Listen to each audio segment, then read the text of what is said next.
Avant d'approfondir certaines notions techniques dans cette troisième leçon, j'aimerais commencer par une récapitulation de tout ce que nous avons appris jusqu'à présent concernant la thérapie pastorale multidimensionnelle et dynamique. Thérapie pastorale multidimensionnelle et dynamique. Leçon 3 donc. Alors, comme je vous disais, tout le cours est basé sur le livre du Dr Massamba intitulé « La libération des envoûtés ». Mais ces livres ne portaient pas ce titre-là initialement. Les livres portaient le titre suivant lors de la présentation de cette thèse aux États-Unis en 1972, le 2 juin. Les livres portaient le titre suivant.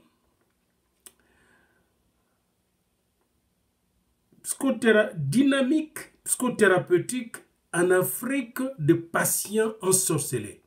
Dynamique psychothérapeutique en Afrique de patients ensorcelés. Sous-titre: vers une thérapie multidimensionnelle en psychiatrie sociale. C'est vraiment un livre de psychiatrie sociale et un livre de thérapie dynamique. Mais dans l'introduction du livre, nous distinguons 3 points. Le premier point aborde le sens de l'étude. Le deuxième point esquisse le but de l'étude. Le troisième point élabore la thèse de l'étude. Et le quatrième point, la méthodologie.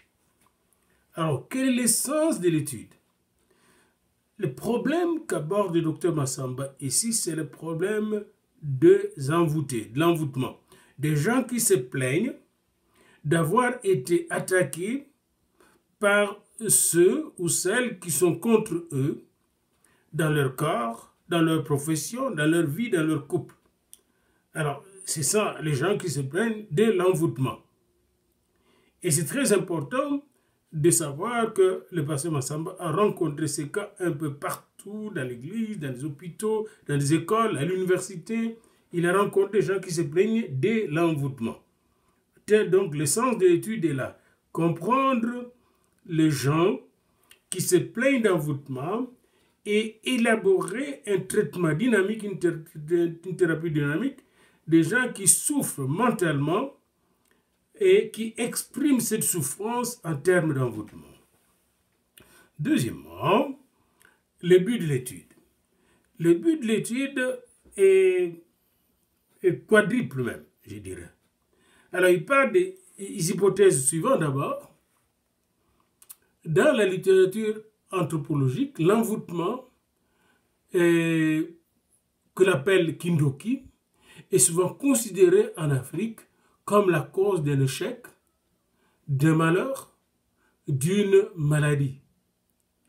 Alors, il élabore les hypothèses suivantes pour comprendre cette explication-là. Premièrement, la croyance à Kindoki ou au Kindoki fournit une issue à l'hostilité contenue, à la frustration, à l'anxiété.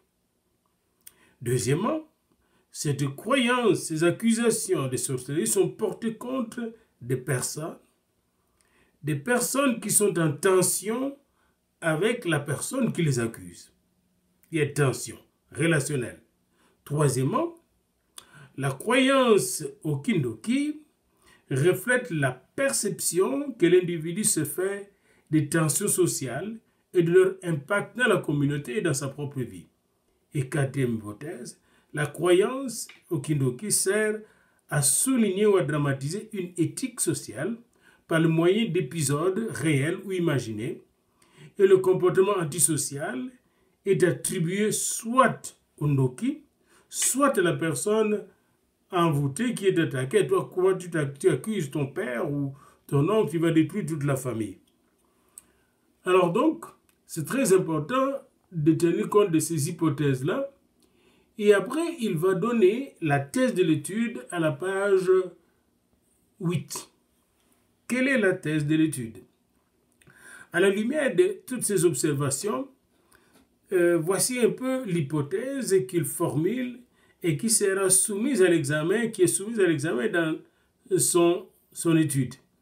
Les croyances liées au Kindoki sont une représentation des tendances inconscientes de la personne vers l'intégrité. Les croyances liées au Kindoki sont une représentation des tendances de la personne vers l'intégrité. La personne veut atteindre son intégrité, son autonomie, et cette croyance lui permet justement de tendre vers. La croyance au Kindoki semble toucher donc aux crises psychosociales de l'individu et même aux crises psychosociales de la famille et de la communauté. Alors c'est très important et ces crises peuvent justement avoir des effets néfastes dans la santé de l'individu. Santé mentale, santé physique et santé spirituelle. Il est donc important de concevoir en cas de problème de santé mentale exprimé en termes de sorcellerie, il est important de concevoir le traitement en tenant compte justement de cette expression symbolique, culturelle de la maladie. C'est très, très important. Alors vient la méthodologie, à côté de toutes les lectures classiques que l'auteur a faites, n'est-ce pas? Il a utilisé les entretiens pastoraux de 66 à 70. Il a utilisé la méthode d'interrogation. Il a participé aux palabres traditionnelles de Kindoki, des conflits de Kindoki. Il a envoyé un questionnaire à des gens qui ont répondu, souvent ses étudiants. Et il a fait même des excursions en milieu rural et auprès de prophètes en milieu urbain pour s'informer sur le terrain.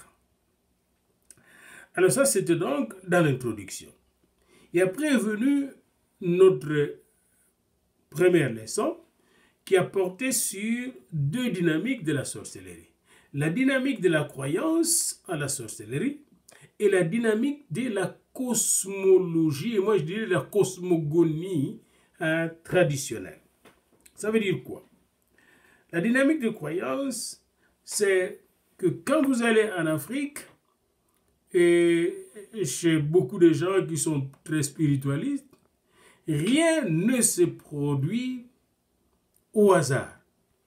Tout ce qui se produit dans la vie a un agent qui intervient pour le produire.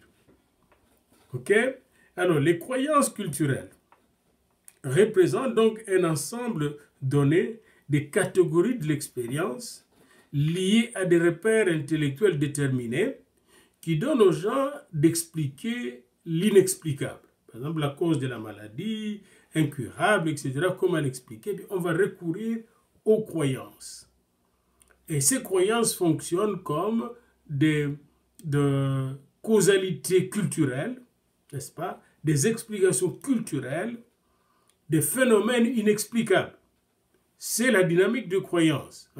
La croyance devient dynamique parce qu'elle est utilisée pour expliquer l'inexplicable. Et c'est très important. Alors, quand quelqu'un, par exemple, est névrosé, psychotique, schizophrénique, mentalement dérangé, on va dire, on lui a lancé un sort. Ou bien on va dire, ah, je pense qu'il y a un problème avec son oncle, avec son père, etc. Ou au travail, il a été, n'est-ce pas, envoûté. Eh bien, ce sont des explications dynamiques qui viennent de la culture pour expliquer l'inexplicable ou le complexe. Deuxième dynamique, c'est le cosmos, la façon dont on conçoit le cosmos. En Afrique et partout où l'on croit qu'il soit en France, en Asie, aux États-Unis, ici au Canada, c'est cette façon de concevoir la causalité de nos maladies, de nos infortunes, de nos coups qui nous arrivent au travail, cette façon de les expliquer par les Kindoki ou par la sorcellerie, est basée sur notre conception du monde.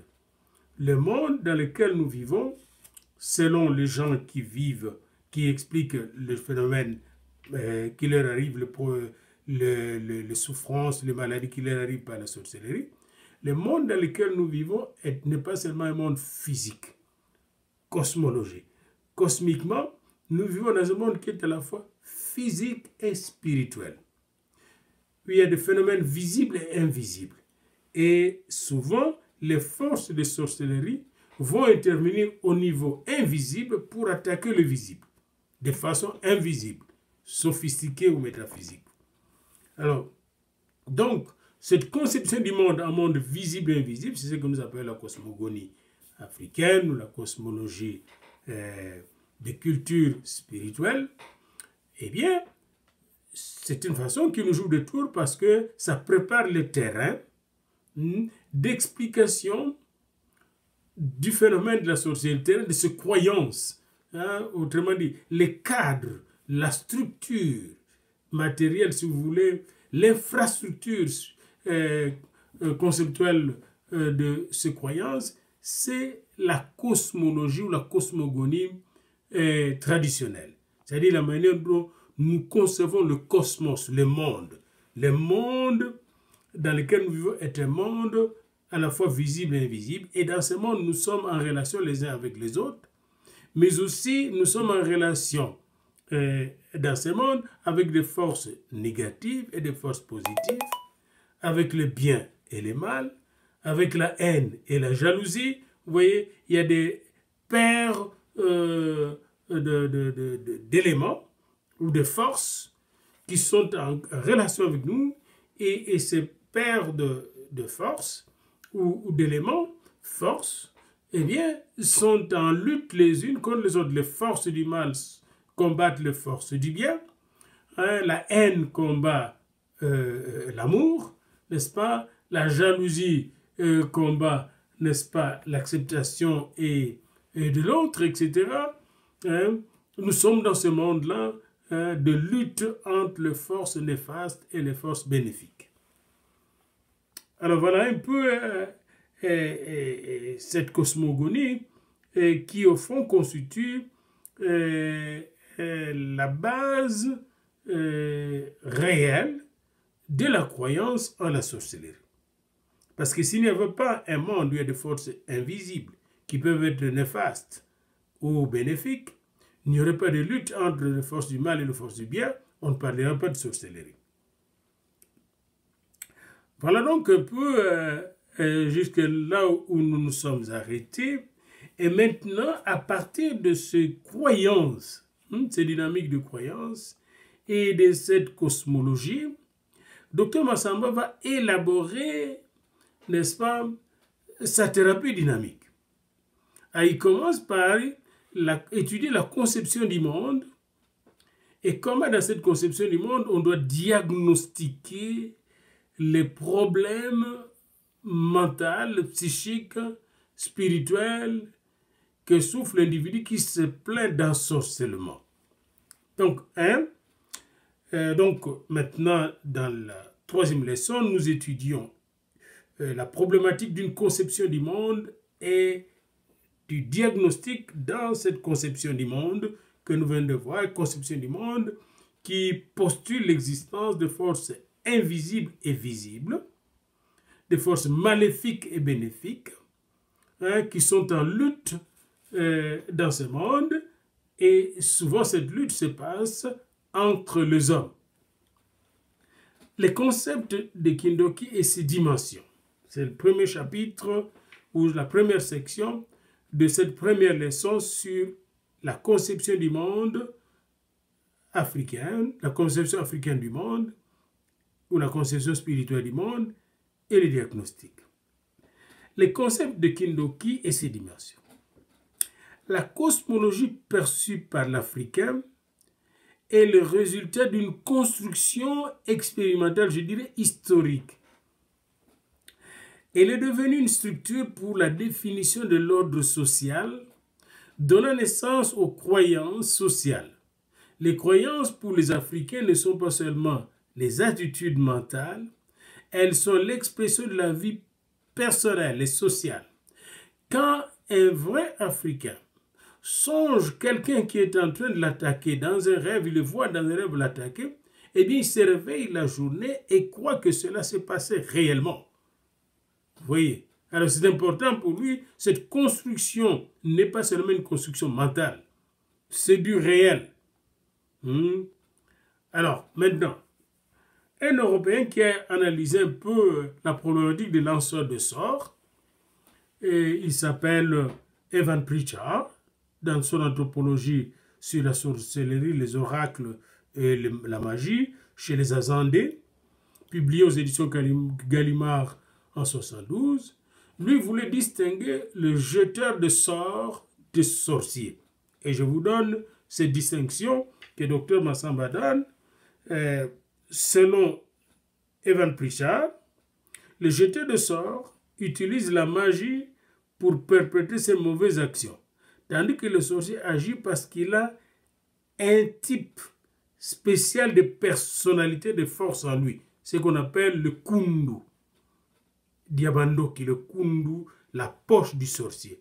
Il n'a pas besoin de magie pour faire ce travail-là, il a la force en lui pour faire le mal. Les jeteurs de sorts sont conscients de ce qu'ils font et agissent délibérément, tandis que le sorcier peut agir consciemment ou inconsciemment. Il peut foudroyer quelqu'un, l'attaquer consciemment ou inconsciemment. C'est plus fort que lui. Il ne contrôle pas sa puissance. Le jeteur de sorts peut être poussé par la colère, l'envie ou la bienveillance passagère, tandis que le sorcier a un penchant permanent à faire du mal. Il est un antisocial en permanence. Il s'en fout du bien de l'autre. Quatrièmement, les actions du jeteur de sorts dépendent, n'est-ce pas, des substances matérielles qu'il utilise, des formules, des ossements, des morts qu'il va utiliser, tandis que le sorcier n'a pas besoin de substances matérielles. Il peut utiliser juste sa parole et ça fonctionne. Voilà un peu la différence qu'il établit, mais en réalité, Dr Massamba dit, en réalité, chez le Congo qu'il a plus étudié, le sorcier peut être à la fois volontaire et involontaire. Il peut utiliser aussi des choses matérielles pour faire du mal. La distinction entre le jeteur de sorts et le sorcier n'est pas très tenue, n'est pas du tout très considérée. Un jeteur de sorts, pour un Congo, c'est un Ndoki, et un Ndoki peut jeter les sorts. Alors, vient alors au deuxième point, après, n'est-ce pas, les concepts de Kindoki et ses dimensions conscientes et inconscientes, vient la terminologie. Et là, il étudie plus la terminologie de la sorcellerie chez le Congo. Vous pouvez l'étudier dans votre propre ethnie. Là-bas, deux mots qu'on utilise beaucoup, c'est le mot loka, ça veut dire jeter le sort, désigne l'action par laquelle une personne inconnue exerce un pouvoir destructeur sur quelqu'un, à lokiye, azolokabatu, on le dit en lingala. Ça c'est le premier. Puis vient le mot de kindoki, c'est-à-dire la pratique même de kuloka, de faire le mal.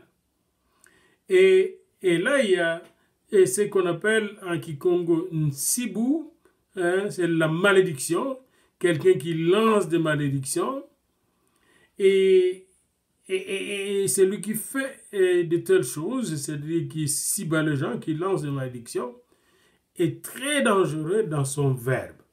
Et c'est là que je rejoins une anthropologue de la sorcellerie qui s'appelle Jeanne Favre-Sada, qui a étudié la sorcellerie en France, dans le Bocage, et qui a dit en sorcellerie, quand c'est la parole, c'est la guerre. Le verbe loka, qui n'est pas très populaire chez nous justement, est très dangereux.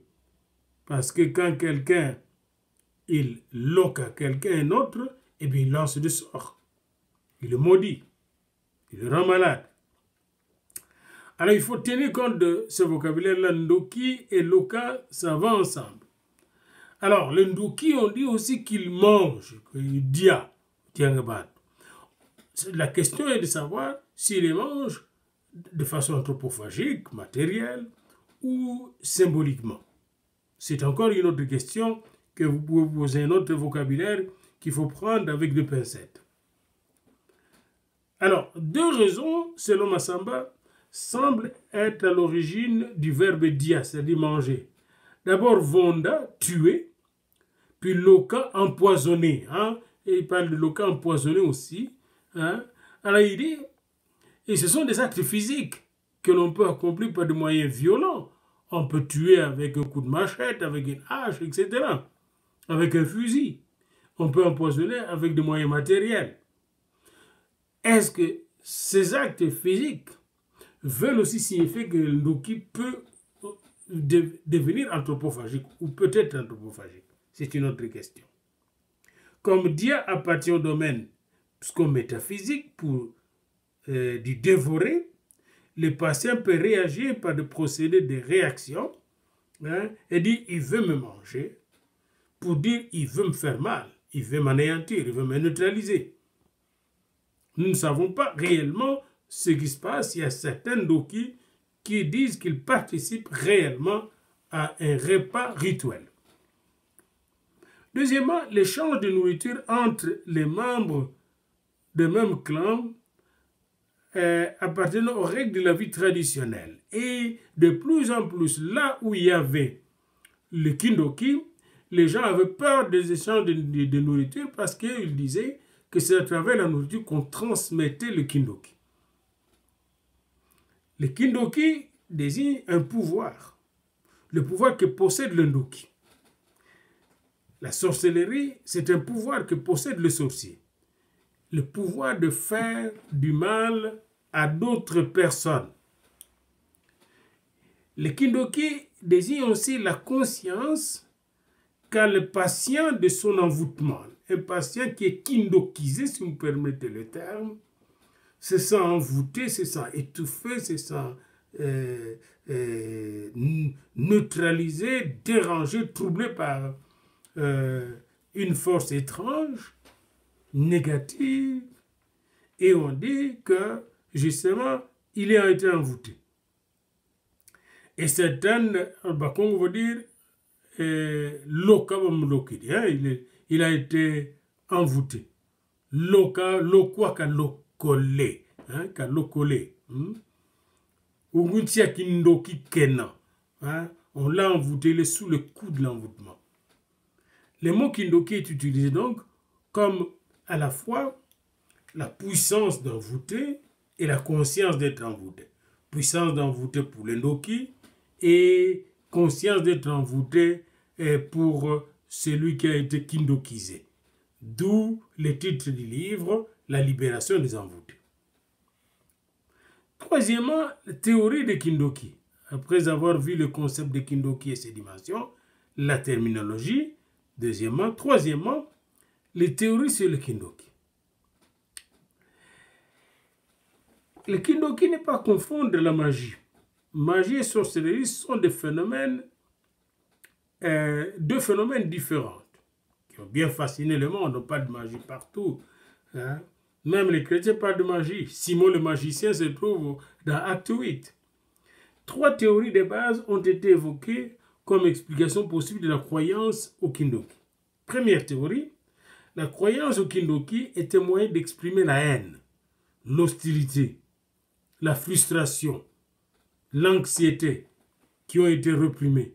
Kindoki s'est considéré comme une dynamique de la personnalité plus qu'une puissance comme tel un pouvoir. Voyez-vous? Seconde hypothèse concernant la sorcellerie et l'envoi des sorts est que cette croyance est le signe de tension entre le patient, l'envoûté, et le ndoki qui l'envoûte. Hein? La tension, la lutte, le combat qui existe. Le kindoki est défini comme le combat. Vous voyez?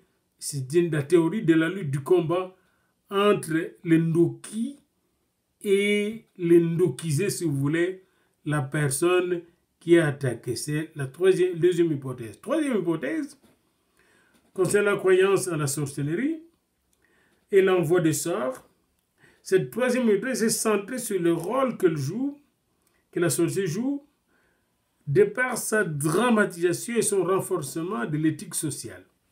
Les accusations contre le Ndoki ont été utilisées comme de moyens d'empêcher la personne de transgresser des mœurs sociales établies, comme le fait de ne pas tuer. Et c'est important de le savoir. Voilà donc quelques théories explicatives de Kindoki. Et moi j'insisterai, je dirais que le Kindoki est d'abord et avant tout, n'est pas d'abord avant tout une théorie. C'est une pratique qui consiste à faire du mal à l'autre, comme Caïn qui cherche à faire du mal à l'autre. Ésaü qui se décide de tuer Abel, dans Genèse 28. Et Ésaü hait Abel parce qu'Abel lui a volé sa bénédiction et se décide de le tuer. Il devient Ndoki. Il a en lui le kundu de la haine. Et il va tout faire et il les craint même. Quand vous allez dans Genèse 32-33, Jacob rentrant des Padam Aram ou de la Mésopotamie, il tremble littéralement avant de rencontrer son frère parce qu'il a peur d'être tué par son frère. Et pourtant, ils ont le même âge. Ils sont des frères jumeaux. Mais il y avait un contrôle d'Ésaü sur Jacob et Jacob ne va échapper à ce contrôle que grâce à sa rencontre avec Dieu. Vous connaissez un peu le combat de Jacob avec l'homme, l'inconnu, pendant la nuit dans Genèse 32. Alors Jacob, au lieu d'être sous l'envoûtement d'Ésaïe, il va pour ainsi dire désenvoûter Ésaïe par la puissance de Dieu. Alors vous pouvez lire dans Genèse 31, 32 et 33. D'ailleurs, Jacob a eu aussi le même problème de kindokisme, si vous voulez, avec son oncle Laban, qui voulait le piller, l'exploiter, après l'avoir trompé concernant le mariage avec Rachel. Encore là, vous voyez, si vous lisez Genèse à partir du chapitre 28 jusqu'au chapitre 33, vous allez comprendre ce qu'on appelle le kundu de Bandoki.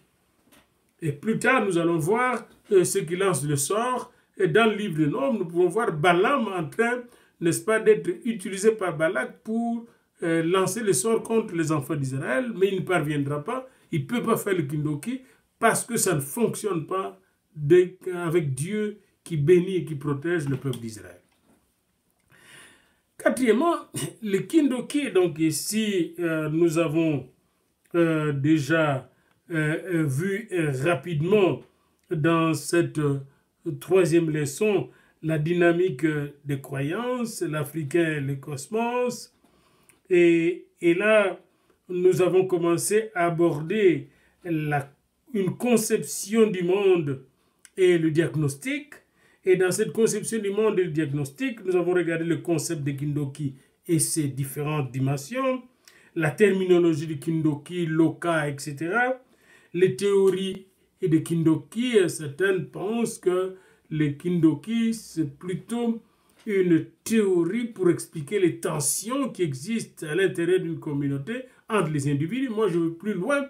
C'est plutôt le Kindoki, c'est l'expression de puissance maléfique que les gens utilisent pour faire du mal aux autres. De puissance maléfique que les gens utilisent pour détruire, démolir les autres. Alors, le Kindoki dans son aspect multidimensionnel. Quatrième point dans cette leçon. Nous allons nous arrêter à ce quatrième point. Le Kindoki dans son aspect multidimensionnel est une attitude pratique et une croyance qui ne peuvent être comprises sans les relier à leur caractère multidimensionnel. Et c'est très important. La médecine occidentale envisage ces méthodes de traitement de façon atomistique. Quand vous êtes malade, en Occident, on va vous examiner, on va chercher les causes matérielles. Quelles sont les causes matérielles de la maladie? Puis on va attaquer la cause matérielle. Et puis quand on arrive au fait que la maladie est incurable, on ne peut plus rien faire matériellement. Dans la conception africaine de la maladie, on va au-delà de cette cause matérielle. On va chercher la cause à la fois psychologique et spirituelle. D'où la multidimensionnalité de la causalité dans ce contexte-là. La psychologie de la forme en Occident, par exemple, met l'accent sur la nécessité d'étudier une culture comme un tout et non de façon fragmentaire. Les psychologues de la forme, en Occident, ont montré que la plus simple perception des sens ou analyse des règles séparées peut être prise pour l'expérience totale. L'envoûtement tel qu'un Africain le prouve est une partie de la totalité de sa culture. Vous ne pouvez pas séparer l'envoûtement, comme la maladie, de la totalité de l'existence de quelqu'un et de sa culture. Alors, dans l'Afrique traditionnelle, on définit la maladie et on effectue une thérapeutique en tenant compte de l'expérience globale de la personne. Vous arrivez chez un ganga, il commence à vous parler, puis il va vous poser des questions autour des tensions qui existent à l'intérieur de votre famille, de votre clan. Ceci suggère l'importance de considérer le Kindoki dans sa dimension globale, clanique, familiale. Et maintenant, dans la ville, c'est devenu même au niveau du quartier, du travail même. Ce qui revient à dire que Kindoki est un phénomène très complexe. Depuis quelques années, il s'est manifesté un intérêt croissant pour l'étude des religions africaines traditionnelles, et on continue à faire ces études, et des thèmes comme ceux de divinité, sacrifice, initiation, culte des ancêtres, sorcellerie sont étudiés dans les religions traditionnelles, divination, mouvement messianique, etc. Et à travers ces thèmes, on cherche à comprendre l'Africain. Je ne sais pas si on l'a compris. Il s'est mis en route une nouvelle recherche de compréhension des sentiments et des pratiques religieuses des Africains. Mais moi, j'essaye de distinguer en Afrique traditionnelle les pratiques religieuses de pratiques magiques. C'est pourquoi je parle plutôt de pratiques magico-religieuses, parce que les Africains ne distinguent pas les deux. Mais dans la Bible, c'est bien distingué. La magie n'est pas la religion. Et la religion n'est pas la magie. Quand on mélange les deux, c'est du syncrétisme. Les religions africaines traditionnelles diffèrent au plan pratique de leur pratique. Mais leur influence sur les domaines politiques, économiques, éthiques et spirituels ne peut être niée. On voit tout le monde faire recours aux pratiques traditionnelles, au culte des ancêtres, à la protection des ancêtres. Pour l'Africain, la religion était aussi importante que n'importe quel autre phénomène pour la formulation de la personnalité et le maintien de l'ordre social. Mais cela est aussi vrai dans l'Occident traditionnel, comme cela était vrai chez les Juifs, chez les Égyptiens, etc. La religion, les traditions même mystiques étaient le fondement même de l'ordre social. C'est inséparable. C'est une vérité universelle. Toute l'Europe romaine, n'est-ce pas, l'Europe romaine plutôt, a été construite sur le socle de la religion catholique. L'Empire romain était construit sur le socle de la religion catholique. Il faut donc remarquer que la religion, en Afrique comme ailleurs, constitue, n'est-ce pas, je dirais, la colonne vertébrale du fondement spirituel d'une société. En religion africaine, il y a cette croyance aux bons esprits et aux mauvais esprits. Comme en religion chrétienne, il y a les démons, puis il y a les bons anges. Les mauvais esprits sont aussi omniprésents et aussi actifs dans la vie des hommes que le bon. L'homme donc peut être attaqué par les mauvais esprits et protégé par le bon esprit. Et il faut vraiment remarquer que la religion africaine ne marque pas un abîme entre le bon et le mauvais esprit. On ne les sépare pas vraiment.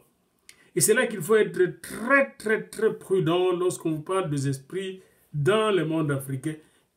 C'est rare qu'on va distinguer directement les bons et les mauvais esprits sans voir les actions de ces esprits dans la vie humaine. L'homme doit faire un choix entre ces deux réalités coexistantes avec lui. Et on peut mettre en colère les esprits ancestraux qui sont bons, protecteurs, puis se fâchent contre vous parce que vous n'avez pas fait quelque chose que ces esprits exigent. Un ganga, ngombo, un devin, consulté peut indiquer de façon générale ou particulière un esprit ancêtre avec qui il faut se réconcilier. Et c'est là qu'on tombe dans le spiritisme, que je ne vous conseille pas, parce que nous sommes là justement pour lever tout équivoque concernant le spiritisme. Alors, un peu pour récapituler, dans ces chapitres où nous abordons la conception africaine ou spirituelle africaine du monde et les diagnostics en psychothérapie, nous avons essayé de distinguer le concept de Kindoki et ses différentes dimensions. Et nous allons voir de plus en plus les dimensions psychologiques, les dimensions sociologiques, les dimensions psychiques de Kindoki. Nous avons essayé de regarder un peu la terminologie, surtout en langue Kikongo, le Ndoki, le Kindoki, le Kuloka, etc. Nous avons essayé d'esquisser avec Massamba les théories explicatives du Kindoki, et c'est la théorie que je retiens le plus. Le Kindoki, c'est la manifestation des tensions entre les individus, n'est-ce pas, qui luttent pour, n'est-ce pas, une raison déterminée, comme ça peut être sans raison, parce que le Ndoki peut sévir sur une victime sans aucune raison. Alors, nous avons enfin vu le Kindoki comme un aspect multidimensionnel. Il ne faut donc pas réduire le Kindoki à une de ces dimensions. Le Kindoki, c'est un phénomène qui a plusieurs dimensions. Et nous allons commencer à décortiquer ces dimensions à partir de la leçon 4.